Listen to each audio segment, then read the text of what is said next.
Bah encore une fois, je le dis souvent, c'est un chiffre que je dis souvent, mais on est exposé à entre 1500 et 2000 messages publicitaires par jour.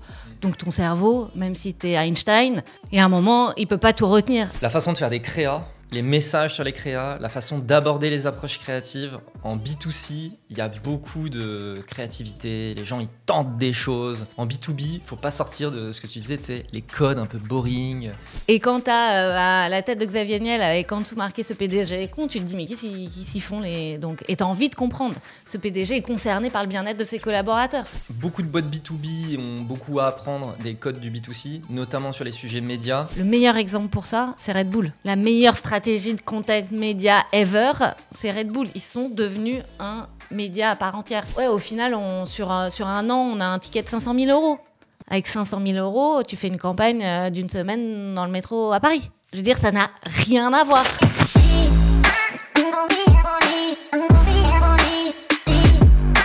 Si vous ne connaissez pas mon invité du jour, je vous la présente en quelques mots. CDO de Énergie Mobile, CMO de FreeNow, CMO de Frishti et enfin CMO de Swile. Je pense que vous avez compris qu'elle est en partie à l'origine de ce qui se fait de meilleur dans l'écosystème startup. Je vous présente Anne-Carole. Ces dernières années, elle a vécu le passage d'une équipe marketing de 5 à 70 personnes, l'hypercroissance, la création d'une marque de référence sur le sujet des avantages salariés. Et bien évidemment, ce sont des sujets qui m'intéressent. Je l'ai donc invitée pour qu'elle nous partage tous ses secrets et elle a gentiment accepté. En bonus, elle nous explique pourquoi elle a décidé de se lancer à son tour dans l'entrepreneuriat en 2024, qui plus est sur un marché extrêmement concurrentiel.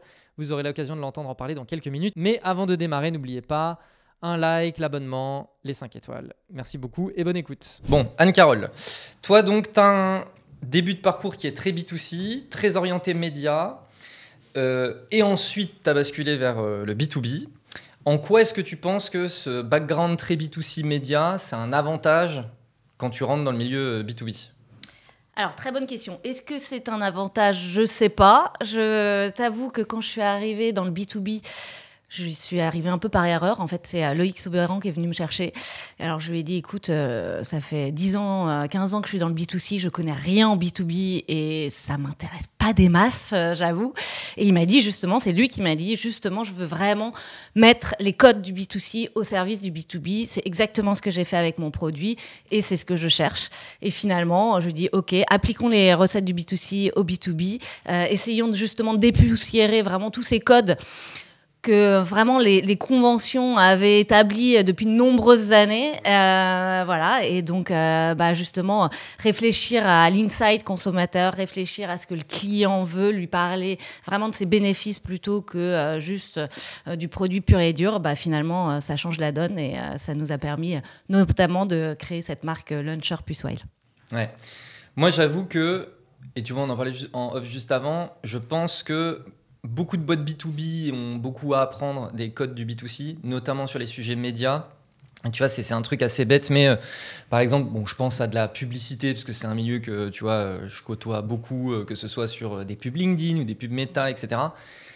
La façon de faire des créas, les messages sur les créas, la façon d'aborder les approches créatives. En B2C, il y a beaucoup de créativité, les gens ils tentent des choses. En B2B, il ne faut pas sortir de ce que tu disais, tu sais, les codes un peu boring, très corpo, etc. Et c'est là où moi je trouve que là, on a vraiment senti les codes du B2C arriver, tu vois, Swile, dans la façon d'aborder les créas, etc. Et moi, je pense que effectivement, ça a été un bon move. Après, sur les leviers, tu vois, au-delà donc insight consommateur, etc. que tu as mentionné, même sur le fait d'utiliser, d'exploiter des leviers, je sais pas, des campagnes métro ou des choses comme ça, comment est-ce que ça se porte en interne, ces projets-là, qui sont des projets très média B2C et qui en fait sont du coup dans une boîte B2B ? Encore une fois, tu pars vraiment du message. Ça dépend ce que tu as envie de raconter à ta cible. Et donc, du coup, souvent, j'ai beaucoup de startups qui viennent me voir en disant « Ah, alors, qu'est-ce que je pourrais faire comme plan média ? Est-ce qu'il faut faire du métro ? Est-ce qu'il faut faire de la télé ?» En fait, je pense pas qu'il faille partir du média. Il faut vraiment partir de l'idée et ensuite ton idée tu vas la diffuser sur le média qui était bien adapté. Nous, il se trouve que à l'époque on n'avait pas beaucoup d'argent et que du coup on s'est dit on va choisir un média qui nous permet de faire de la publicité locale. et un média qui soit assez puissant. Il se trouve que l'affichage est un des médias les plus puissants et qui permet de faire du géolocalisé. Donc c'était vraiment l'équation parfaite et on s'est dit, allez, tentons d'aller dans le métro. On a des publicités qui s'adressent justement aux end-users de ces services-là, parce que c'est ce que tu dis en fait, les gens ont peur, tu as besoin de... Tu veux montrer une marque qui va construire de la confiance, de la crédibilité, donc tu veux rester dans des codes, tu veux surtout pas sortir des sentiers battus pour te dire au moins je suis safe, je suis dans ma zone de confort finalement. Bah encore une fois, je le dis souvent, c'est un chiffre que je dis souvent, mais on est exposé à entre 1500 et 2000 messages publicitaires par jour. Donc ton cerveau, même si tu es Einstein, et à un moment, il peut pas tout retenir. Donc, qu'est-ce qui va créer cet impact qui fait que, oui, ça va parler à ta cible, qui va avoir envie, justement, de déclencher cet acte d'achat. Et évidemment, bien avant l'acte d'achat, il y a quelle est cette marque ? Tiens, est-ce que j'ai envie de m'y intéresser ? Comment tu construis ce lien de confiance ? Tout ça, c'est un écosystème global. Donc, encore une fois, sortons de notre zone de confort, allons là où les gens ne nous attendent pas. Ouais. Et donc, point de départ, c'est quoi l'histoire qu'on a racontée, quoi ? Exactement, c'est quoi, en fait, quel est ton différenciant ? Qu'est-ce que tu as envie de raconter ? À l'époque, quand j'étais chez Chauffeur Privé, en face d'Uber. Chauffeur Privé, Uber, exactement même produit, zéro différenciant. On déplace les gens d'un point A à un point B. Qu'est-ce qu'on va raconter ?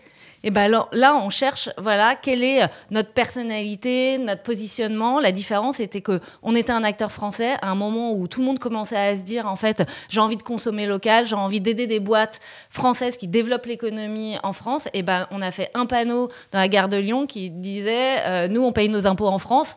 Évidemment, pied de nez à Uber, toutes les télés sont venues, presse, earned media dans tous les sens. On avait fait un panneau juste pour dire, les gars, soutenez une boîte française qui, justement, investit dans la formation des chauffeurs, qui investit dans l'expérience client et qui veut faire un service aussi bon que celui des Américains. Donc, encore une fois, réfléchir à ce qui va faire que ta cible va dire, ah ouais, ça y est, t'as réussi à mettre un lien de connivence qui fait la différence. Est-ce que... Alors, il y a quand même un point commun entre cet exemple que tu viens de donner et quelques exemples que tu avais pu mettre en place avec Swile, c'est le côté un peu provoque. Est-ce que tu penses que le côté provoque, c'est un élément différenciant sur lequel il faut capitaliser ? Non, je pense qu'il faut créer de l'émotion. C'est une écrivaine américaine qui disait, en fait, les gens ne se souviennent pas de ce que tu dis, ils ne se souviennent pas de ce que tu fais, mais ils se souviennent toujours des émotions qu'ils vont ressentir. Donc l'émotion, après, à toi de la créer. Nous, on a joué sur cet humour parce que c'était l'ADN de notre cible. Mais il y a plein d'autres leviers que tu peux utiliser. Il y a une pub, je ne sais pas si tu te souviens, ça date, c'était en 1982, BBH pour Levi's aux US, qui fait une pub qui dit « When the world zigs, zag ». Et t'as que des moutons partout avec un mouton noir au milieu. Ouais. Et c'était au moment où ceux qui osaient porter des jeans noirs, tu vois, tout le monde était en jean bleu, faisaient la différence. C'est-à-dire, comment tu construis ta distinctivité au milieu de tous les autres qui ont exactement les mêmes codes. Donc, approprie-toi tes codes. En fait, il ne s'agit pas de faire exactement la même chose et de faire du décalage, de l'humour, de la provoque. Non, mais approprie-toi ton territoire qui n'est pas celui des autres. Sinon, en fait, tu seras toujours en train de courir derrière le concurrent. Tu prendras jamais une longueur d'avance si tu es toujours en train de faire exactement les mêmes choses que les autres. Oui, mais du coup, tu vois, l'exemple que tu t'as donné sur Chauffeur Privé, qui est quand même un peu, tu vois, il y a un peu un côté provoque, etc. Et puis après, alors je sais plus, je crois que c'était au moment où c'était encore Luncher, vous aviez fait la campagne, ce PDG est con. Ce PDG est con, concerné par blablabla. Là aussi, il y a le côté un peu, ah tiens, on va jouer un peu la provoque, etc. C'est pour ça que je me suis dit, ah tiens, c'est quand même un peu le point commun. Mais effectivement, à la fin, le message... c'est le message qui l'emporte. Exactement. Et surtout, tu as besoin d'une accroche au départ pour justement sortir dans ces 1500 messages publicitaires que tu vois par jour. Si tu arrives et que tu vois la carte, la meilleure carte des employés, bon, ouais, t'es content, mais à côté, t'as une pub Conto, à côté, t'as une pub N26, à côté, t'as une pub Revolut, et en fait, t'as des cartes, t'en as vu 15 dans la journée. Et quand t'as la tête de Xavier Niel avec en dessous marqué « ce PDG est con », tu te dis « mais qu'est-ce qu'ils font les... » Donc, et t'as envie de comprendre. Ce PDG est concerné par le bien-être de ses collaborateurs. Et donc, justement, tu commences à creuser la marque. Et tu te dis « tiens, si la marque a la capacité de faire des messages un peu différenciants, c'est que peut-être son produit, justement, est différenciant. Et c'est exactement ce qui a plu chez les DRH, qui se sont dit, bah voilà, ça veut dire qu'ils ont pensé toute une expérience client différente. Ouais, bien sûr. Quand tu bosses sur une campagne comme celle qu'on vient de dire, ce PDG est con, par exemple, il y a combien de personnes autour de la table ? À l'époque, on est 2-3 peines en interne, mais surtout, on se fait accompagner d'une agence qui était qui est toujours l'agence Bell, mais qui était vraiment, je pense qu'on devait être le premier ou deuxième client. Donc très très très tôt dans l'histoire de l'agence, généralement c'est ce que j'essaye de faire toutes les semaines, tous les mois, régulièrement. Je suis l'activité de toutes les petites agences qui se créent, généralement des anciennes grosses agences qui créent leur structure pour justement s'adapter à l'agilité des startups. Et donc ils viennent nous présenter ce projet avec des personnalités pas forcément connues, et ensemble on travaille, et je me dis en fait on va prendre des clients en Swile, mais on va prendre des grosses têtes d'affiche, évidemment des gens capables de faire ça. Quand on appelle Niel, je me dis il y a que lui qui peut faire ça. Une fois je l'avais recroisé, d'ailleurs il m'avait dit, j'en avais parlé rapidement à ma femme, elle m'a dit qu'il fallait surtout pas le faire, donc du coup j'ai décidé de le faire. Voilà, c'est toute ça, l'état d'esprit. Ouais. Voilà, tout l'état d'esprit, et puis après les autres ont suivi, parce qu'encore une fois, voilà, quand il y en a un. Oui, quand il y en a un, oui, après tu te dis, si lui le fait, ça va exactement. Okay. Exactement. Faut trouver la première personne. Tout à fait.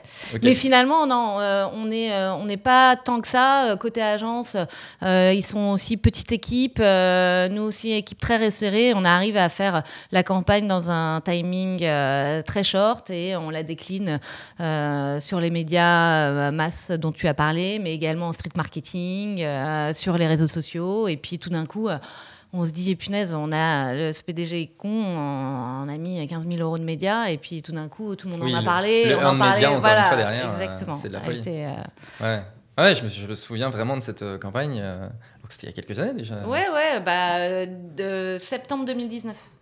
Ouais. Et elle est encore restée dans les esprits, quoi. Excellent. Bon, Swile, donc toi aussi, tu as vécu vraiment le scaling. Je pense qu'on peut parler de scaling là. Notamment toi, côté market, passage de 5 à 70 personnes. C'est quoi les gros challenges de cette croissance ? Je pense que le plus gros challenge, évidemment, c'est de bien recruter.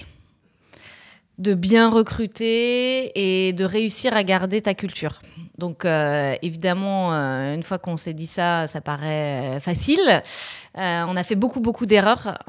J'ai énormément évolué dans ma façon d'appréhender le recrutement et les équipes. Au début, tu es une toute petite équipe et tu te dis, il faut que je recrute que les meilleurs. Mon seul critère, quasiment, c'est l'expertise. Donc, je vais chercher des gens super pointus sur les sujets qui m'intéressent, et je vais constituer la meilleure équipe sur tous les domaines d'expertise que constitue le marketing.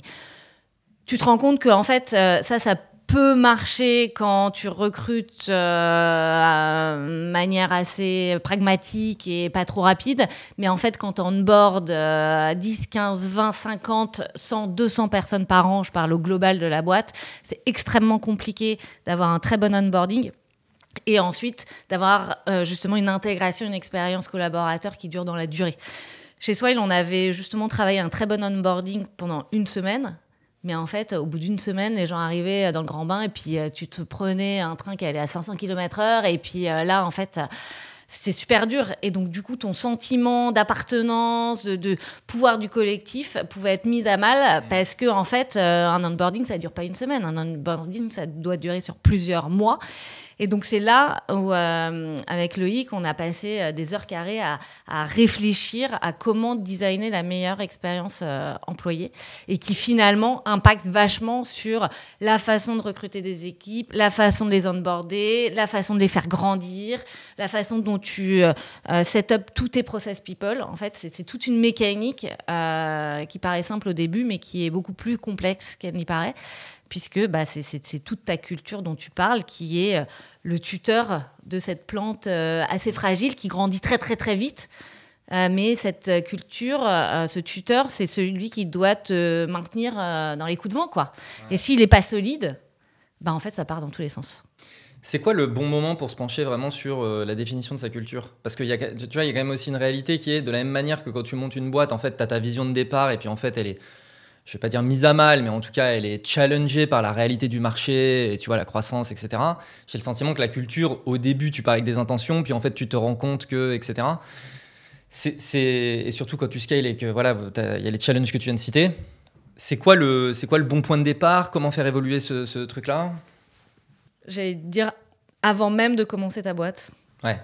Avant même de commencer, c'est réfléchir, on en parlera peut-être tout à l'heure, mais avec qui tu as envie de monter cette boîte, justement cette association, et être sûr d'être très aligné sur justement quelles valeurs, quels sont les points cardinaux qui vont driver ta boîte. Et en fait, c'est pas uniquement des points cardinaux, parce que définir ces valeurs, généralement, finalement, tout le monde le fait. Et quand tu vas demander à 5, 10, 15 startups de la French Tech, finalement, tu retrouves des valeurs quand même assez similaires. C'est pas ça le sujet, c'est donc écrire ces valeurs, les expliciter, parce que qu'est-ce qui se passe quand tu montes une boîte au début? Tout est implicite. En fait, je te recrute, on passe notre temps ensemble, donc en fait, tu me connais, je te connais, je sais comment tu bosses, donc c'est évident. Et puis après, tu recrutes une deuxième personne, une troisième personne, quatrième. Bon, ça va encore parce que mais ensuite, cette culture, elle se dilite complètement parce qu'en fait, t'as pas pris le temps d'expliciter. Qu'est-ce que tu mets vraiment derrière ces mots-là? Et comment tu vas les décliner en principe opérationnel? C'est-à-dire que c'est bien d'avoir des valeurs, mais comment elles se manifestent au quotidien dans ta boîte. Et donc, en fait, le plus gros enjeu, c'est pas de dire « Ok, j'ai fait mon culture book, c'est bon, j'ai ça, je le mets dans un coin », c'est comment tu vas le faire vivre au quotidien et comment, à la fin, tes employés, ton 40e employé, 50e ou 100e employé, à chaque fois qu'il va prendre une décision, il va se dire « Ok, j'ai ces valeurs en tête », ces principes opérationnels, et si X ou Y avait dû prendre la décision, je sais qu'il aurait pris la même décision, parce que c'est vraiment... On a un cadre, et ce cadre, il définit l'ensemble de nos décisions. Et ça, c'est vachement important. Donc, tu définis des exemples dans ton culture book à chaque valeur? Ouais, exactement. Tu définis des exemples, tu définis des façons de travailler. Donc, par exemple, nous, on a envie de mettre en place une grosse culture du feedback. Ça veut dire quoi, mettre en place une culture du feedback? Comment tu l'as fait? Est-ce que c'est 2 fois par an, tu as un 360 et puis tu fais du feedback? Ou est-ce que c'est à la fin de chaque réunion, en fait, on prend 5 minutes, nous, on a ce qu'on appelle la consciousness, et donc il y a quelqu'un qui va donner un feedback sur la façon dont la réunion s'est passée, les interactions, ce qu'il aurait aimé changer, ce genre de choses. Est-ce que tu institues ça vraiment sur toutes tes réunions? Est-ce que c'est une fois par semaine? Est-ce que c'est des stand-up? Il y a plein de façons de faire, mais ça démontre vraiment l'importance que tu mets à chaque valeur. Parce que c'est pas du tout la même chose si tu fais un feedback une fois par an, ou si, en fait, le feedback, il est continu. Il est continu, quoi. Tu vis, et dans un Holland, tu as la capacité d'avoir quelqu'un qui lève la main et qui dit « Je suis pas d'accord, je comprends pas cette stratégie, est-ce que vous pouvez m'expliquer ?» Ouais. Et en fait, cette culture du feedback, pourquoi je pense qu'elle est très importante? Parce qu'elle te met dans une zone de confiance. En fait, le gros problème de la culture, c'est de réussir à recréer de la communication entre toutes les personnes de l'entreprise. Et aujourd'hui, il y a beaucoup trop soit de frustration ou de choses qui empêchent les collaborateurs de se sentir écoutés, de pouvoir libérer la parole et de se dire, en fait, je suis dans une zone de sécurité qui me permet de m'exprimer sans avoir peur des conséquences. Et donc, en fait, quand tu mets un système de feedback permanent et que tu te rends compte que personne ne va te juger sur ce que tu as dit, c'est vachement plus facile. Et en fait, pour moi, c'est le grip le plus complexe. C'est cette communication qui se fait très mal et qui se fait généralement assez top-down et qui amène au final à beaucoup de désengagement. Oui. C'est vraiment ce point, effectivement, de je vais être capable de dire les choses qui ne vont pas sans avoir à en subir les conséquences. Et en fait, ça va plutôt être perçu de manière positive. Je pense que c'est un truc très difficile à mettre en place dans les boîtes parce que bon, c'est de plus en plus commun dans les startups, mais je pense que dans les entreprises traditionnelles, effectivement, y a encore ce truc de si je dis des choses de manière négative, en fait, je vais en subir les conséquences. Donc je pense que tout le monde est pris dans cette espèce de culture-là, quoi. Exactement, et je pense que c'est pas du tout commun dans les startups. Parce que c'est Ouais. compliqué, Ouais. en fait. Ouais. Tu as toujours ton manager au-dessus, tu vois, qu'est-ce qu'il va dire? Et puis après, j'ai ma session de rémunération. Donc, en fait, si je dis que je suis pas d'accord avec C'est les vrai. décisions de l'entreprise, après, bah, je vais être sanctionnée. Donc, comment tu arrives à mettre, en fait, tu sais, c'était Jeff Bezos qui disait, en fait, disagree and commit. Tu es capable de dire je ne suis pas d'accord, mais à la fin, parce qu'on va t'expliquer pourquoi et quelle est la décision, bah, finalement, tu vas te sentir suffisamment en confiance et tu vas avoir suffisamment confiance dans tes dirigeants pour commit à la décision. Et ça, quand tu arrives à faire ça, bah, en fait, tu as tout le monde derrière toi. Donc, c'est vraiment la réflexion de comment tu arrives à mettre tout ça en place. Donc, avec Loïc, on a travaillé beaucoup sur les différentes strates de levier d'engagement pour mener justement à le moins de désengagement possible. Il y a 70% des collaborateurs qui sont désengagés dans les boîtes. C'est énorme. Énorme. C'est énorme. C'est énorme. Et parce qu'il y en a plein qui ils ont give up. De toute façon, ça sert à rien. On m'écoutera pas. Donc en fait, moi j'arrive le matin, je fais mon boulot, je repars le soir, et puis c'est pas possible. Ouais, je suis d'accord. Ouais, je suis d'accord. Oui, parce que comme tu l'as dit, de toute façon, à la fin, c'est les gens qui font tourner les boîtes. Donc Exactement. le commitment des gens, ça a un impact de fou sur la performance. Hein. Incroyable. Ouais, Et je suis 100% d'accord. c'est un cercle vertueux de malade. Et si t'es bien, si tu te sens écouté, bah, du coup, tu vas mieux traiter tes clients et tes clients vont être contents. Et donc, l'entreprise va mieux aller. On parle souvent, chez toi, on a beaucoup opposé la performance économique à la performance sociale. Moi, ce qui m'intéresse aujourd'hui, c'est travailler la performance sociale. C'est plus possible. Maintenant, les boîtes peuvent plus être drivées uniquement sur la performance économique. Ça ne marche pas. Transition toute trouvée, je voulais qu'on parle Bicorp. Ouais. Bicorp, je sais que tu es très attaché à ça. Ouais. Moi, j'avoue que je ne connais pas le sujet. J'avoue que je suis vraiment un débutant. Je vois les boîtes qui deviennent Bicorp. Je vois que c'est un sujet qui a l'air important. Voilà. Encore une fois, moi, je connais très mal le sujet, donc je ne suis pas capable de porter un jugement. Mais vas-y, explique-moi. C'est quoi le sujet du Bicorp, en fait ? Alors, grand sujet. Bicorp, c'est un label, c'est une certification pour porter toutes les entreprises qui veulent avoir un impact environnemental et sociétal. Ils ont une devise Bicorp qui dit on veut pas les meilleures entreprises du monde, on veut des meilleures entreprises pour le monde. Donc en fait, tout l'enjeu de Bicorp, c'est de dire qu'en fait, t'évolues dans un écosystème global qui n'est pas que ton entreprise et tes actionnaires, qui a souvent été le cas. En fait, la seule partie prenante qui comptait depuis des années, c'était tes actionnaires. Aujourd'hui, en fait, l'entreprise fait partie d'un tout, avec un écosystème global, donc tes actionnaires, tes collaborateurs, tes partenaires, tes clients, évidemment la terre. Et c'est comment tu vas réussir à prendre en compte toutes ces parties prenantes. Donc, Bicorp, c'est un questionnaire de 200 questions auxquelles tu réponds avec justement un focus sur chacune des parties prenantes pour affirmer ta stratégie sur ces sujets à la fois people, environnementaux, sociétaux, etc. Et donc, du coup, c'est un framework qui t'aide vraiment à poser ta stratégie RSE sur les 2, 3, 5, 10 prochaines années et qui te fait poser beaucoup de questions, notamment people, sur la culture. Quelle culture de boîte tu as envie de mettre en place? Et ça remet les gens, tu as vraiment une culture people first grâce à ce framework Bicorp. Et ce qui est bien, c'est que ça vient des US. Aujourd'hui, dans le monde, il y a à peu près 2 ou 3 000 entreprises qui sont certifiées Bicorp. Donc, c'est en train de prendre de plus en plus. Et ça permet vraiment de valider le fait que aujourd'hui, on ne peut plus faire des boîtes sans prendre en compte tout l'impact négatif qu'on peut avoir sur l'ensemble de l'écosystème.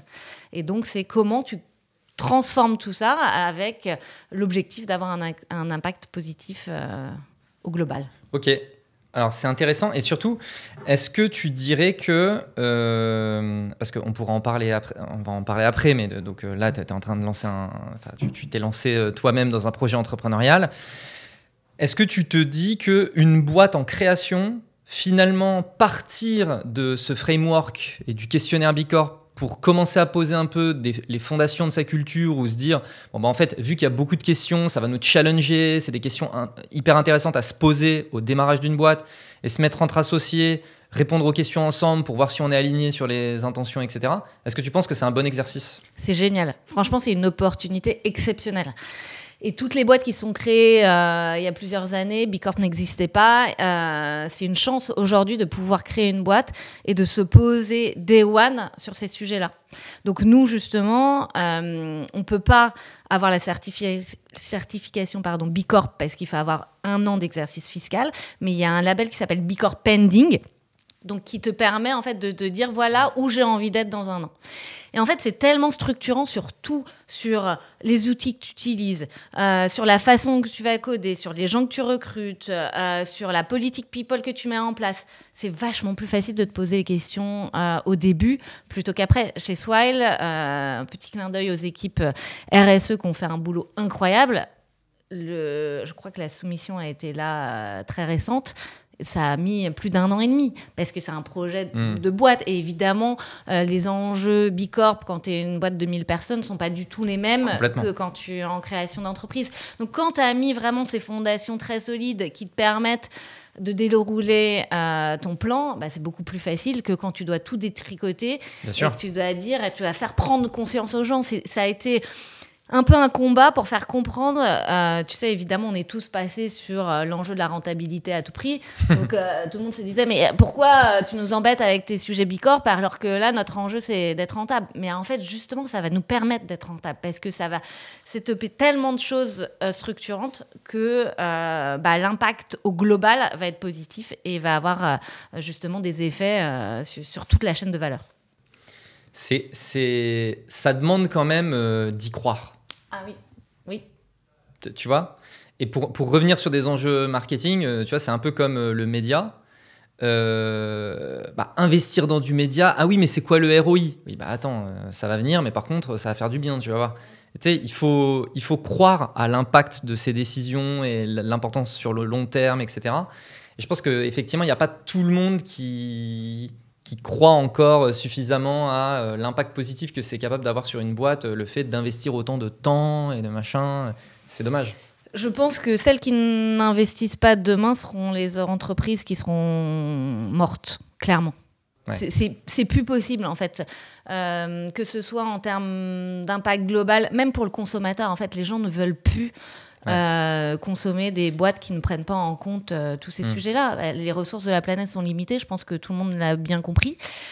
Donc comment justement on participe à un monde qui est différent ? Et donc ça, je pense que les choses vont changer vite parce que les entreprises seront dans ces enjeux-là ou ne seront pas demain.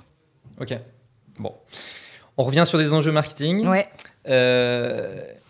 Particularité aussi de Swile, c'est un peu ce côté double audience. Donc il y a le end user, c'est comme ça que tu l'as nommé, les personnes qui vont utiliser donc les services. Et puis il y a les décisionnaires, les acheteurs en fait, voilà. Donc B2B versus B2C, même si c'est du B2C au travers d'un prisme B2B quand même, parce que c'est l'employeur qui vient distribuer ces choses-là. Comment on s'y prend ? Comment organiser les efforts, tu vois, entre la B2B versus B2C ? Comment vous y preniez ? Alors, je vais faire une petite digression juste avant. On parlait d'hypercroissance. Le problème de l'hypercroissance, c'est que ça amène beaucoup de complexité et la complexité tue toute l'agilité.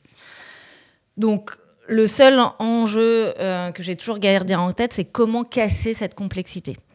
Donc là, déjà, tu as 2 cibles. Donc déjà, il y a la complexité. Donc comment j'ai organisé les équipes marketing ?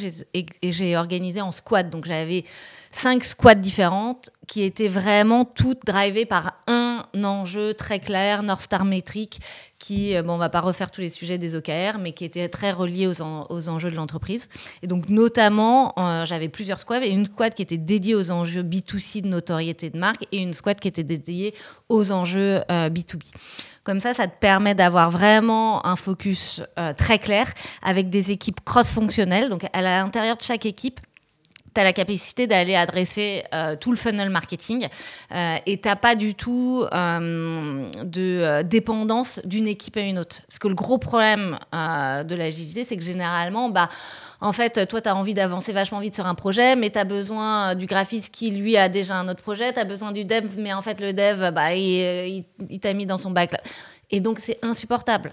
Donc, finalement, c'est comment créer des gens qui se lèvent le matin tous pour exactement le même objectif. Et en fait, tu arrives dans ta team, tu as le même objectif, tu vas aller au même rythme et tu vas shipper le plus vite possible et toujours avec le même KPI en tête. Et donc, du coup, ça, on a réussi à, d'un côté, se mettre des objectifs B2B très clairs.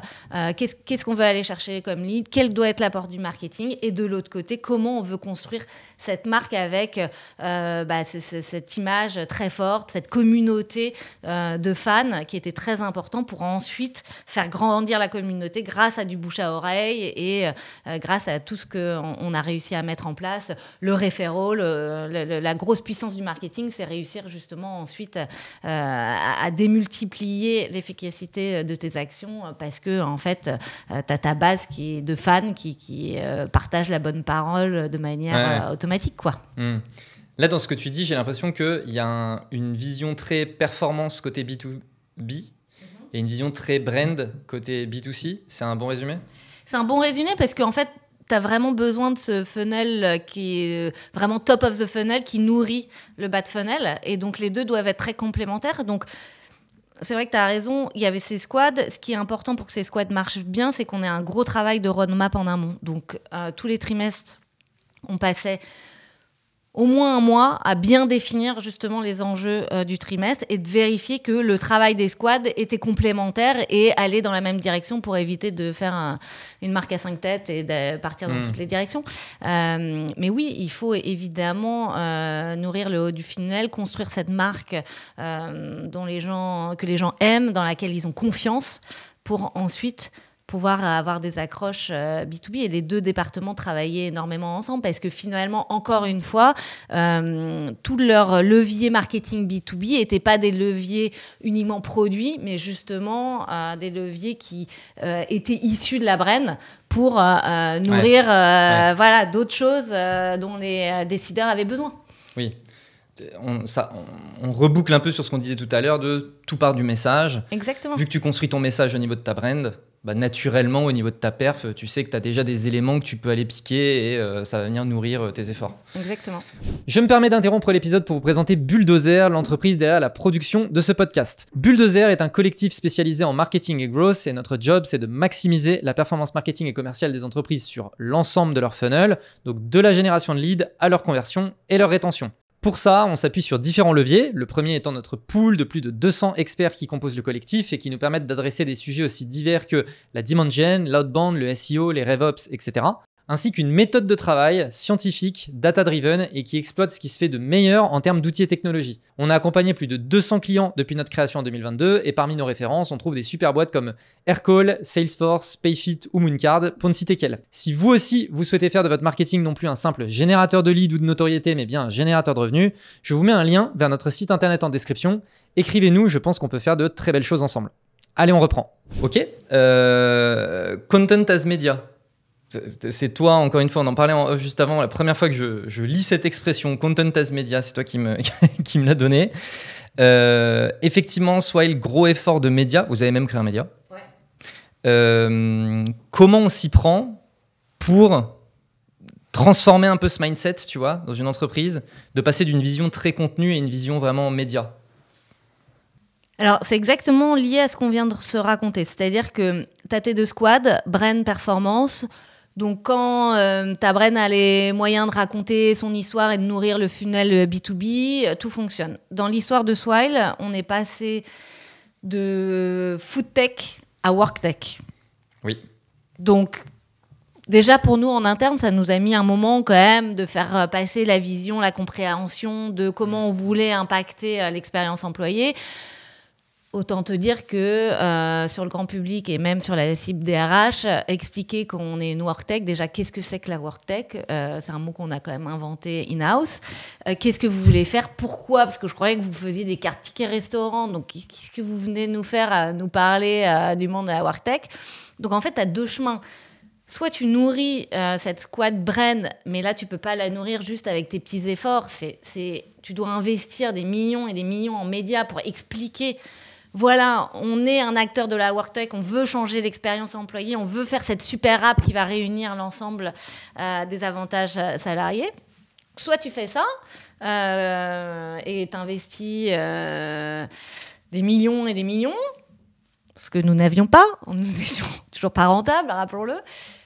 Soit tu essayes de le faire différemment, et c'est là où j'ai eu l'idée de me dire, en fait, il faut qu'on devienne un média, il faut qu'on raconte ce qu'on veut faire autour du monde du travail, et on va éveiller les consciences différemment. Au lieu d'aller acheter du GRP, de placarder des pubs et de faire la télé, et ben justement, on va investir dans ce sujet qui est un sujet de société. Finalement, quasiment aucun média est dédié au monde du travail. Tu vois, si je te dis quel média, bon, tu vas évidemment, parce que tu es parisien, pour ça Welcome to the Jungle. Pourquoi pas LinkedIn? Mais finalement, il n'y a pas tant que ça qui se sont appropriés ce sujet-là. Donc, je me suis dit, je suis persuadée que demain, les marques doivent et deviendront des médias. Le meilleur exemple pour ça, c'est Red Bull.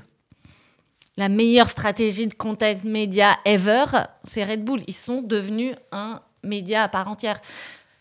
Donc, je me suis dit, allez, on y va. On recrute des journalistes, des rédac chefs, des gens qui connaissent l'audience.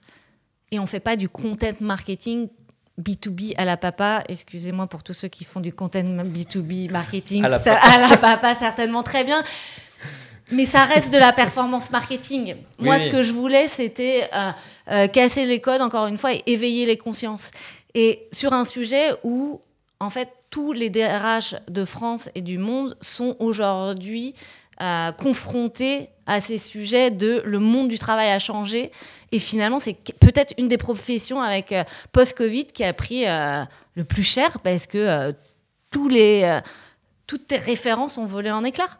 Et donc, c'est quand même une population qui doit se sentir quand même assez seule parfois, assez dépourvue de moyens. Et donc, on se dit, bon, on va créer ce média qui ne sera pas évidemment un média sur Swile, mais qui va être un média pour justement faire réagir, amener des débats et du coup, aider à construire cette collectivité justement de DRH, mais aussi de managers, parce que finalement, les middle managers qui sont hyper importants dans la boîte. Mais bien sûr. Personne ne les aide vraiment et donc eux ils ont besoin aussi de contenu.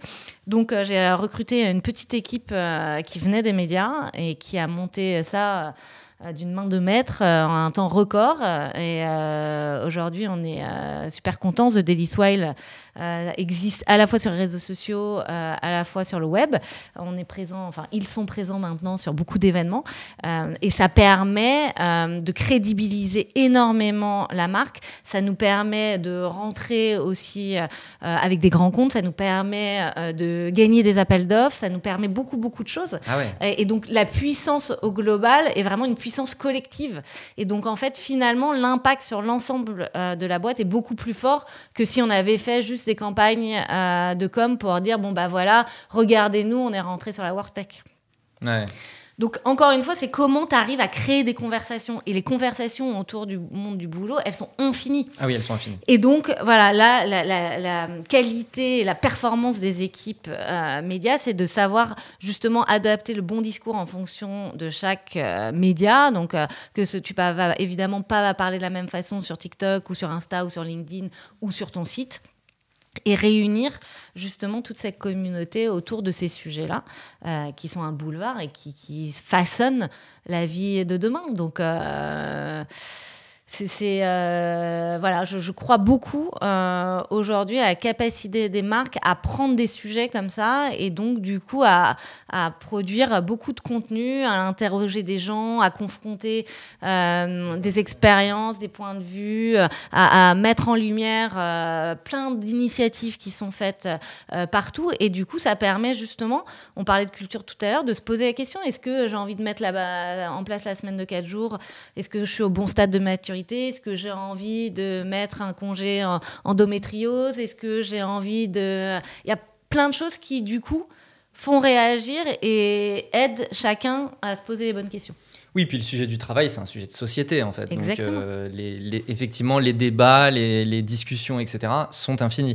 Exactement. J'ai l'impression aussi que, tu vois, ça rejoint le début de la conversation qu'on a eue sur un peu le fait d'amener des leviers ou des approches B2C dans du B2B. Le fait de changer de mindset et se dire, j'ai pas une stratégie de contenu, mais j'ai une stratégie média, ça participe aussi, tu vois, à cette réflexion-là de, mais attends, le média, c'est vrai que c'est plutôt perçu comme quelque chose du B2C. Le content, c'est plutôt perçu comme un truc très B2B, lead magnet, machin truc. Comment est-ce que, encore une fois, on change le mindset et d'approche par rapport à ça, quoi? Exactement. Et ça fait peur au début parce que tu te dis, Bien sûr. je vais amener une culture média des journalistes dans une start-up, des rédac-chefs qui n'ont jamais eu l'habitude d'être aussi un peu challengés sur les lignes éditoriales. Du coup, en fait, c'était très intéressant parce qu'on a eu un travail finalement vachement plus compliqué en interne qu'en externe.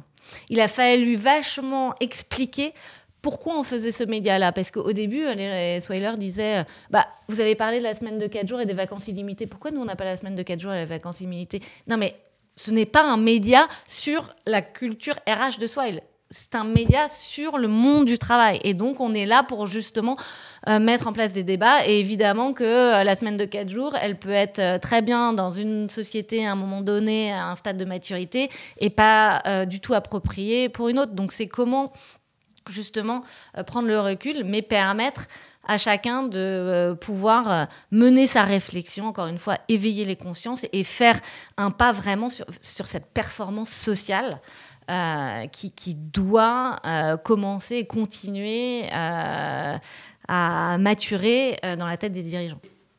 Question quand même, parce que en fait, je sens déjà venir les commentaires. Est-ce que tu penses que c'est possible pour toutes les boîtes, toutes les industries, etc.? Est-ce que c'est possible pour toutes les boîtes et les industries? Pourquoi ça ne le serait pas? Quels seraient les freins, en fait? Évidemment, il faut des sujets... Oui, on en revient au sujet de... Il faut une histoire à raconter. Il faut une histoire à raconter, mais là, nous, on a eu la chance d'avoir... on est très mass média, puisque en fait, ça touche 100% des actifs en France et ailleurs dans le monde, donc c'est énorme. Oui. Mais finalement, tu peux faire un média super pertinent sur un truc de niche, parce qu'en fait, tu as quand même cette audience qui a envie et qui se sent peut-être justement pas suffisamment nourrie et qui comprend pas les différentes solutions qui sortent sur le marché et pourquoi toi, tu vas être différent. Et en fait, ça participe aussi à créer ta personnalité de marque, qui tu veux être. Et aujourd'hui, on a fait le choix à l'époque de s'appeler The Daily Swile, donc mettre Swile dans le nom de marque, qui aurait pu nous porter préjudice parce que du coup, les médias aiment pas trop que tu mélanges un peu les deux. Finalement, 15 jours après la sortie, on était en chronique sur BFM qui nous disait « Je ne suis pas capable de faire ce genre de contenu, donc venez nous raconter » avec Yannick qui est le rédac-chef de The Daily Swile, qui portait la voix de tous ces sujets du monde du travail. Et donc, en fait, tu te rends compte qu'on t'arrive ensuite à rentrer dans les médias de manière totalement organique et gratuite, et qu'au final, je peux dévoiler les chiffres, l'investissement global, parce que évidemment c'est surtout un investissement interne, parce que c'est des gens qui sont à la fois des incarnants, des journalistes, ils écrivent, ils montent, la team est folle.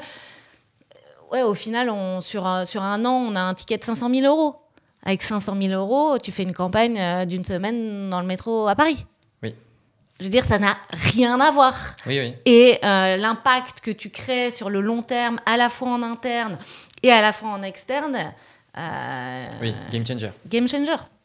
Mais il faut se dire, aller voir son board et dire, en fait, on va investir dans un média à l'heure où il regarde quand même les bidas et où tu vas encore plomber un peu plus tes OPEX.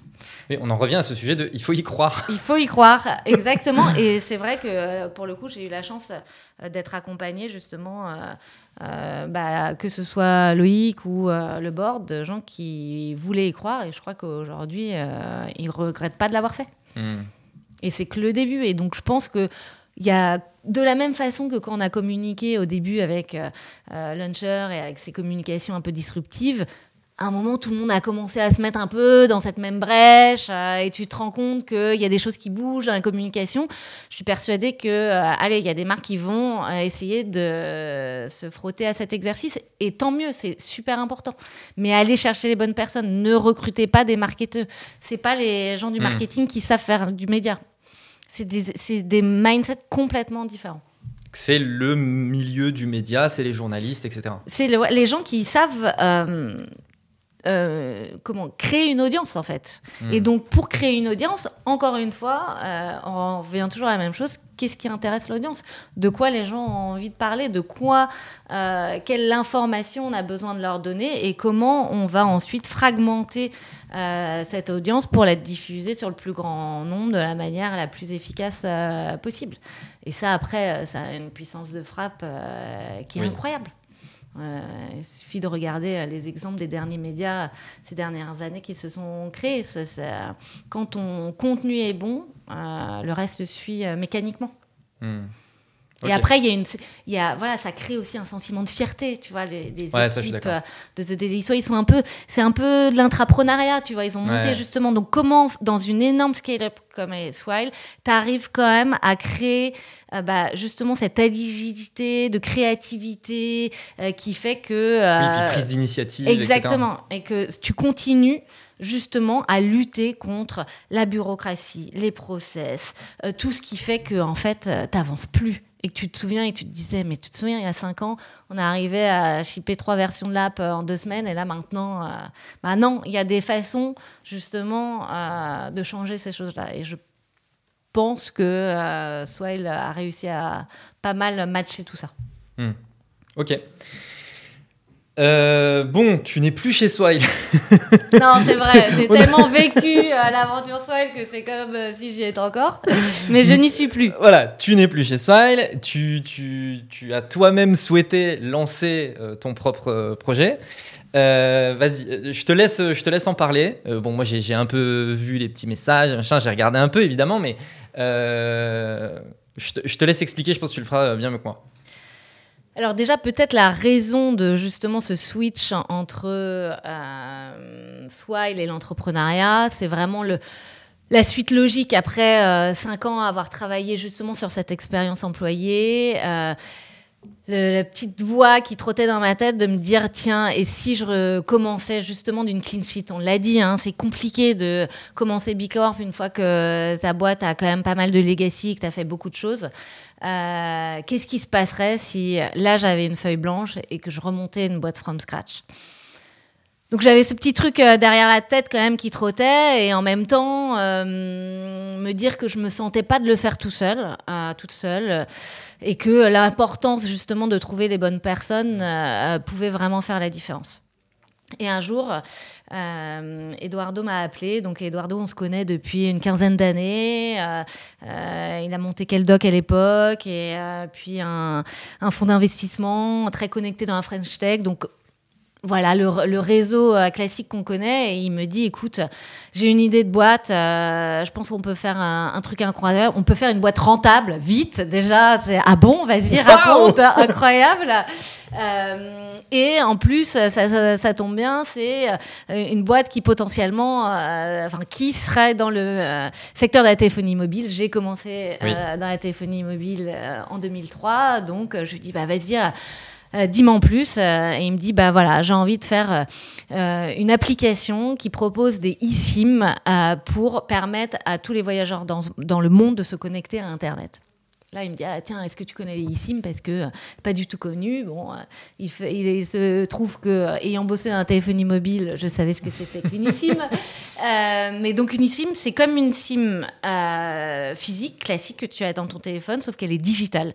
Donc, t'as pas besoin de faire des switches de eSIM. Tu scannes un QR code avec ton application et tu as directement un plan data qui te permet d'avoir accès à Internet partout dans le monde pour éviter, tu sais, le petit SMS que tu reçois. Bonjour, vous avez dépassé de 60 ou 120 euros à peine posé le pied à l'aéroport. Et bienvenue dans tel pays. Voilà, bienvenue au Mexique. Ça t'a déjà coûté 120 euros, tu n'as même pas passé la douane. Donc en fait, ça, c'est plus possible. Donc encore une fois, comment tu remets l'expérience client au cœur du sujet. C'est vrai que la téléphonie mobile, finalement, a un secteur qui n'a pas été vraiment challengé ces dernières années. Et donc là, cette technologie eSIM qui existe depuis un moment, mais qui en fait n'avait pas encore assez de compatibilité au niveau des devices. Aujourd'hui, il y a à peu près 1,6 milliard de téléphones, d'appareils compatibles eSIM. D'accord. Enfin, ça, c'était un chiffre de fin 2023. On estime à la fin de l'année 2024 à peu près 3,6 milliards. Ah oui, donc ça la va vite. croissance, elle est énorme. Donc là, on est en plein time to market. Les gens vont pouvoir s'équiper et donc vont pouvoir utiliser cette data partout dans le monde, sécurisée, pas chère, qui fonctionne aussi bien que quand tu es à la maison. Et on sait tous que quand tu arrives dans un pays, tu as besoin d'avoir Google Maps, tu as besoin de commander un taxi, tu as besoin de booker ton resto. Aujourd'hui, tu as 70% des gens qui sont en ce qu'on appelle en silent roaming, c'est-à-dire qui se mettent en mode avion tout le temps et qui « Excusez-moi, est-ce que vous avez le code du Wi-Fi ? Excusez-moi et alors, c'est un X, un W ?» Enfin, Ça me rappelle des souvenirs. Voilà, on a tous connu ça. Donc, c'est soit, en fait, tu te fais allumer par ton opérateur, soit, en fait, tu es tout le temps en train d'essayer de précharger, tu sais, ta carte Google pour pouvoir... Ah ouais. Donc, on pense que c'est plus possible. Donc, on a lancé une boîte qui s'appelle Colette. On est 4 co-founders. Colette, c'est l'anagramme de telco. Sauf qu'on a switché le C avec un K, puisqu'on veut disrupter un peu l'industrie des telcos, évidemment.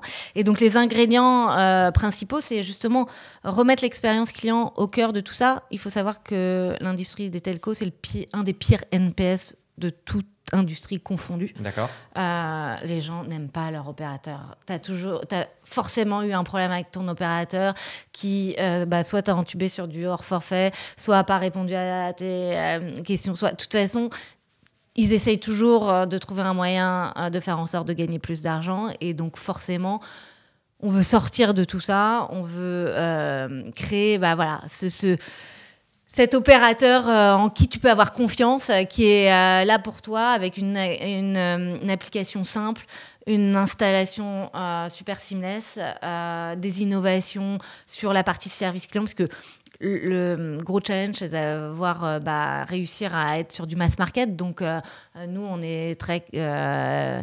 on a évolué dans le monde de la tech, mais ta mère, ta grand-mère, c'est peut-être pas évident d'installer une eSIM. Donc, comment justement tu mets en place des choses très simples? Comment tu vas pouvoir lui donner la possibilité d'avoir un agent du service client qui prend la main sur ses téléphones et qui lui installe très facilement sur une eSIM? Voilà, tout ça, c'est un écosystème de choses qu'on a envie d'inventer pour que ça soit facile et qu'on donne accès à la data à tout le monde partout dans le monde. Donc, belle ambition. Et effectivement, là, par rapport à ce que tu viens de présenter, je comprends aussi le fait que tu sois très attaché au B Corp dès maintenant, etc. Parce qu'on voit bien que là, d'un point de vue culture de boîte, message, éléments différenciants, etc., en fait, c'est très... Aujourd'hui, tes éléments différenciateurs par rapport au marché vont être très portés autour de ça, finalement. Exactement, parce que tu as raison, on veut être le premier opérateur vraiment responsable. C'est un sujet qui n'a pas vraiment été porté jusqu'à présent dans la téléphonie mobile. Aujourd'hui, au-delà de... On a commencé, et on commence par les voyageurs, mais la mission et la vision de Colette au global, c'est justement donner accès à la data à tout le monde, partout dans le monde. Aujourd'hui, il y a quasiment 2 milliards de personnes qui n'ont pas accès à Internet. Donc on parle évidemment, notamment des enfants dans des pays sous-développés, mais on est tous d'accord qu'on ne serait pas les mêmes si on n'avait pas accès à Internet. C'est quand même une formidable ouverture sur le monde, d'apprentissage, de connaissances, de connexion. Et donc nous, on veut réussir à faire en sorte que tout le monde ait la capacité d'avoir cette chance de pouvoir se connecter et de s'ouvrir sur le monde. Et donc, du coup, demain, quand tu vas aller en Indonésie pendant 3 semaines, tu vas acheter ton pack de 10 gigas chez Colette, potentiellement, 10 gigas, c'est quand même pas mal. Tu vas revenir, tu auras consommé entre 7 et 8 gigas. C'est à peu près la moyenne. Au lieu, qu'est-ce qu'ils font les opérateurs ? Ils reprennent les 2 gigas, hop, ça va direct dans la marge. Tout le monde est content. Nous, ce qu'on veut faire le jour où on sera profitable, c'est de prendre ces 2 gigas et on ne sait pas comment on va le faire encore aujourd'hui, mais de constituer une espèce de bourse de tous ces gigas de data non utilisés pour ensuite pouvoir faire des partenariats avec des associations, des ONG, peu importe, pour réussir à connecter toutes ces populations qui sont complètement isolées de la technologie et qui doivent, aujourd'hui, c'est plus possible qu'elles soient aussi déconnectées. Donc, comment on va justement avoir un impact sociétal à terme sur ce marché-là? Tu connais les cafés suspendus? Non, je connais pas. En fait, c'est des cafés qui font ça. Donc, tu vas dans un café, quoi, et tu dis, je crois que c'est ça le nom, hein, mais où en gros, tu dis, je vais me prendre un café, et je vais en laisser un suspendu. Et en gros, tu commandes un café pour une personne qui n'a pas les moyens en fait, de se payer un café. Et donc, eux, ils ont un espèce de stock de café qu'ils peuvent donner à des personnes qui n'ont pas les moyens. Et donc, si toi, tu n'as pas les moyens de te payer un café, tu sais que tu peux y aller et dire, est-ce qu'il y a des cafés suspendus? Ah bah oui, il y en a 3, je vais vous en prendre un. Là, j'ai l'impression que c'est un peu le même type de système. C'est de la data suspendue, en fait. Exactement. Et en fait, c'est exactement comme ce dont on parlait avec chauffeur privé au début. C'est-à-dire que c'est un marché qui va être ultra atomisé. Tous les 2 jours, il y a un nouvel acteur dans le monde qui se lance sur ce secteur. Mais je pense que c'est important de justement créer ce lien de connivence et de connexion avec ton end-user. C'est-à-dire que je pense que tu préféreras donner de l'argent à un opérateur qui va justement participer, contribuer à donner accès à Internet à des gens qui n'en ont pas, plutôt que juste à des gens qui vont s'enrichir et qui vont donner de l'argent à leurs actionnaires. Et c'est en ça que on veut, encore une fois, pas être les meilleures entreprises du monde, mais être la meilleure entreprise pour le monde. Et que je pense qu'on peut justement répartir les richesses entre tout l'écosystème. Et que, évidemment, qu'on ne fait pas du bénévolat. Mais que, et c'est pour ça que je dis on le fera au moment où on gagnera de l'argent. Mais justement, cet écosystème global où tu prends en compte tout le monde, ça permet d'avoir au final un impact positif. Et je pense que pour les gens qui consomment ta marque, ça a quand même de la valeur parce qu'au final, à ta petite échelle, tu contribues un minima, même si potentiellement tu as eu un impact un peu négatif parce que tu as voyagé dans le monde, au final, tu contribues à faire en sorte que demain, des populations puissent avoir accès à de l'éducation, apprendre de nouvelles langues, rencontrer des gens, etc. quoi. Ok. J'imagine qu'il y a une grosse volonté de bâtir une marque forte, du coup, autour de ça. C'est quoi un peu ton playbook là que tu penses suivre pour essayer justement, c'est quoi les quelques piliers un peu forts sur lesquels vous allez investir justement pour créer cette marque? Alors, on a une stratégie un peu différente des autres. Encore une fois, c'est dans le marketing, tu regardes un peu le positionnement, comment est structurée la concurrence. Aujourd'hui, quasiment 95% des acteurs se battent sur du B2C pur. Donc, les canaux du B2C, on les connaît tous, les réseaux sociaux, Google, Facebook, allez, on y va, on arrose et on met beaucoup, beaucoup d'argent. Donc ça, c'est bien quand on a beaucoup, beaucoup, beaucoup d'argent. Nous, on va essayer d'avoir une distribution un peu différente et on va passer par du B2B2C. Okay. C'est-à-dire qu'on a designé une offre faite exclusivement pour les players de l'industrie du voyage. Aujourd'hui, on pense que c'est essentiel pour tous les acteurs de repenser l'expérience client. On sait que, évidemment, le Customer Loyalty, pour eux, c'est hyper important. Donc, toute la partie fidélisation client. Et donc, du coup, on veut designer une offre 100% sur mesure pour ces acteurs. Donc là, on a 2 premiers partenaires, Ulysse, que tu connais peut-être, qui est une start-up du voyage, et Rezano, qui est un réseau d'agences B2B. Et donc, du coup, ces gens-là vont mettre dans leur flow d'achat justement la possibilité d'avoir de la data. Et donc là, on a designé une offre gratuite de 1 giga de data pour tous les voyageurs, pour lever le frein. Tu vois, t'es un peu inquiet. Tu sais pas trop si ton téléphone est compatible. Est-ce que ça va marcher? Écoute, te soucie de rien. Je t'offre 1 giga de data de données. Tu testes. Si ça marche et si le truc était facile et que t'as kiffé, t'as juste à rechercher dans l'app et c'est super simple. Avec un système de referral où, évidemment, tu peux aussi le donner à ta copine, ton père, ton frère, ta soeur, tes enfants qui voyagent avec toi. Et donc, du coup, ça permet aux acteurs du voyage de proposer une expérience de voyage complète de l'achat de ton billet jusqu'à ton expérience sur place. Donc nous, on va essayer de se concentrer vraiment sur ces partenariats-là dans le monde entier. Donc c'est là le gros challenge, c'est comment tu montes une marque from scratch, day one, global. Donc on a beaucoup travaillé sur le nom de marque. Colette, on a travaillé avec une agence de naming pour s'assurer de la prononciation, de la signification partout dans le monde. Donc on a fait un gros travail en amont là-dessus. Encore une fois, pour le coup, ça coûte un peu d'argent, mais je pense que ça vaut vraiment le coup d'investir là-dessus parce que d'autant plus quand tu veux être une marque internationale. Et donc du coup on va essayer d'aller parler, enfin on commence déjà à parler à beaucoup d'acteurs un peu partout dans le monde pour justement qu'ils puissent proposer à tous leurs voyageurs une offre eSIM facile d'installation avec un test, encore une fois c'est vraiment les codes du B2C, je te donne 1 giga gratuit, il n'y a rien, il n'y a pas de frais cachés, tu ne mets pas ta carte bleue, si tu dépasses tu ne vas pas être facturé, c'est pas, tu vois, t'as un test gratuit, un peu shady, voilà, exactement, en fait t'as oublié de résilier, donc en fait t'es encore facturé 4 mois après. Non, justement, comment on met en place cet opérateur hyper authentique, de confiance sur lequel tu sais qu'il n'y aura pas de problème, et s'il y a des problèmes, parce qu'il y aura des problèmes, t'as ton service client qui est là, t'as toujours quelqu'un à contacter, et finalement en fait c'est facile, t'as plus à te préoccuper de rien.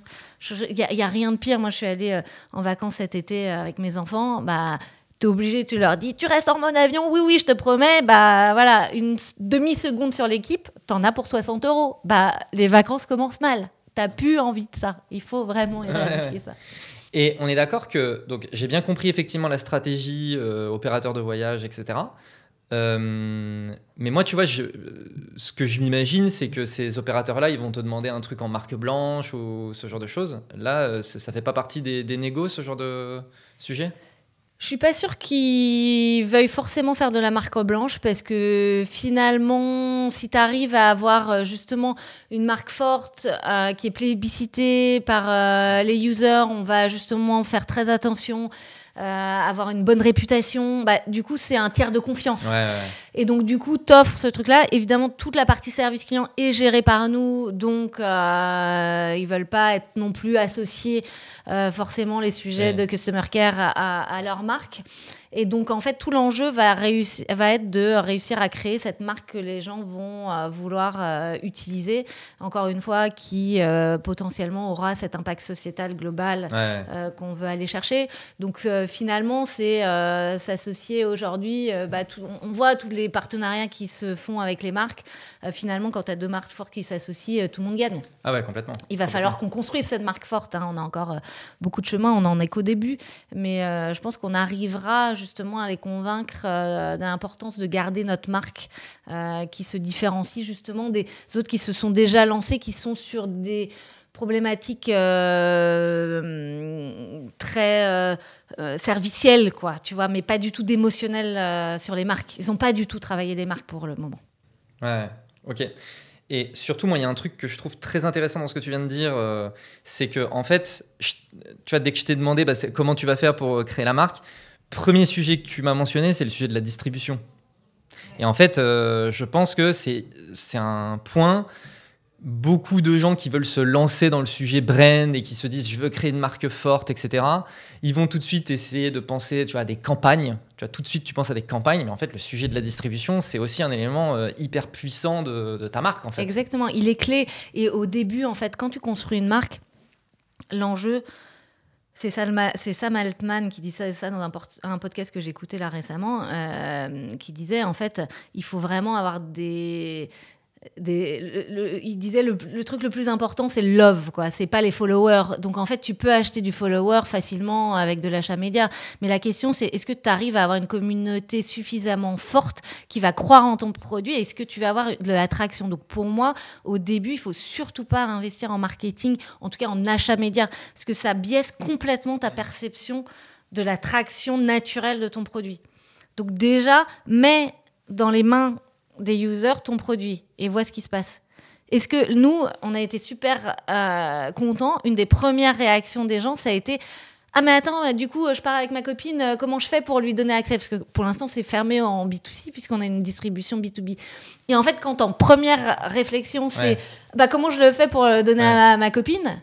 T'as gagné une bataille, quoi. C'est cool. C'est cool, quoi. Tu te dis... Et donc là, tu vas voir Jérémy, qui est co-founder et qui est CTO, tu lui dis, comment on met le referral dans l'app ? Il faut absolument qu'on ait ça parce qu'en fait, tu vois, ça va être... et on l'a mis dans l'app. Au début, vraiment, c'était vraiment caché, il fallait le trouver. Il y en avait quand même qui le trouvaient. Et ça, c'est des signaux faibles qui sont super positifs parce que ça montre que il y a une stickiness à ton produit. Et donc, du coup, là, on continue à travailler sur le produit, à tester, à itérer. Et donc, ensuite, tu as le produit et toute la partie pricing, puisqu'on ne va pas se mentir, c'est un marché ultra price sensitive. Donc ça, c'est le 4e Mehdi qui s'occupe de toute la partie des relations avec les opérateurs pour avoir les meilleurs prix partout dans le monde. Donc aujourd'hui, on est distribué dans 120 pays. On sera dans 180 pays d'ici juillet, je pense.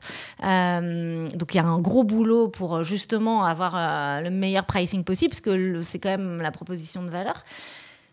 Mais dès lors que tu as ton bon pricing et que tu vois que les gens naturellement veulent en faire profiter leurs proches, c'est bon, c'est parti, quoi. Carrément. Et donc, continue sur cette traction, mais surtout pas, ce serait facile, si j'allais payer un Insta ou Google, oui, je vais avoir des clients. Oui. Non, mais c'est sûr.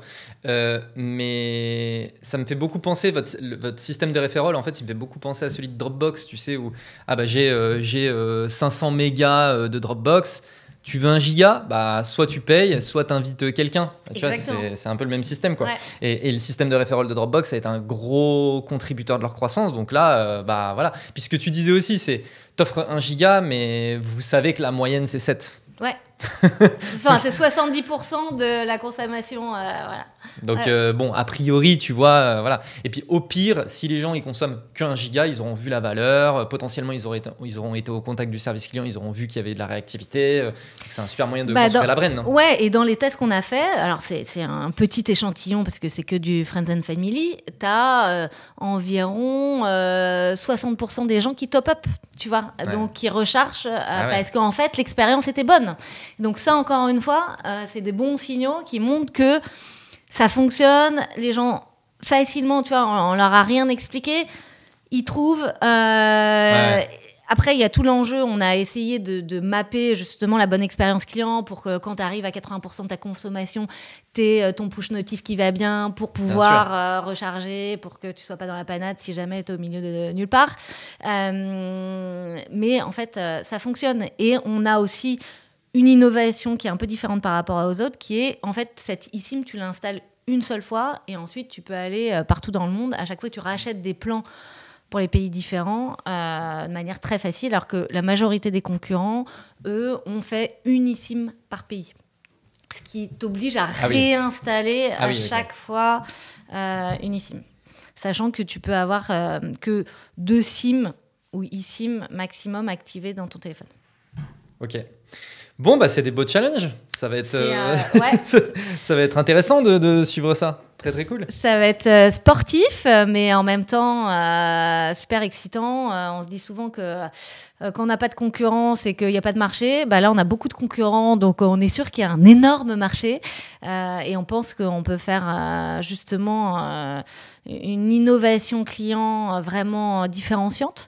Et que, voilà, il est temps d'ouvrir ce marché qui n'a pas encore été réinventé. Donc... voilà, c'est toute la mission de Colette. Trop bien. Pour les personnes qui veulent suivre ça, on les envoie où ? On les envoie où ? Alors, c'est vrai qu'on est vraiment au début, donc il n'y a pas de page LinkedIn encore. Alors, à l'heure où le podcast sera diffusé, il y aura sûrement un site, colette.com. Donc, on a eu le .com, on est content. Donc, je dis site, c'est plutôt une landing page, mais c'est déjà ça. Donc pour l'instant essentiellement là-dessus et puis de toute façon on va lancer très rapidement tous les réseaux sociaux sur nos profils LinkedIn respectifs, Eduardo, Jérémy, Mehdi et moi. Voilà, et puis j'espère qu'on va en entendre parler vite et que surtout voilà, tous les gens qui veulent tester colette.com, il y a possibilité d'avoir 1 giga gratuit. On est vraiment sur cette phase de testing, donc le plus vous pouvez tester, le mieux c'est pour nous. Envoyez-nous tous vos commentaires, c'est hyper utile. On est vraiment dans cette phase d'exploration, de retour client. Qu'est-ce qui marche pas. Si on vous dit que le réseau c'est de la 5G alors que c'est de la 3G, faut nous le dire. On vous remboursera si vous avez top-up. Voilà, c'est l'excitation de cette phase où justement on a tout le feedback. Donc encore une fois, il y a 1 giga, testez-le. Il y a plein de gens, les vacances vont bientôt arriver, donc faut en profiter. Oui. Bon, moi je mettrai tous les liens en description. Trop bien. Pour les personnes qui veulent découvrir, tester, etc. Vous avez juste à regarder les liens en description. Merci beaucoup Anne-Carole pour tout ça, top. C'était un plaisir. Et puis pour toutes les personnes qui écoutent encore l'épisode, merci d'avoir suivi jusqu'au bout. Vous retrouverez du coup tous les liens en description pour aller tester Colette. Merci beaucoup, n'oubliez pas le like, l'abonnement, tout ça. Et puis on se retrouve très vite. Ciao. Salut. Do it! Just do it! Don't let your dreams be dreams. Yesterday, you said tomorrow. So just do it! Make your dreams come true! Just do it!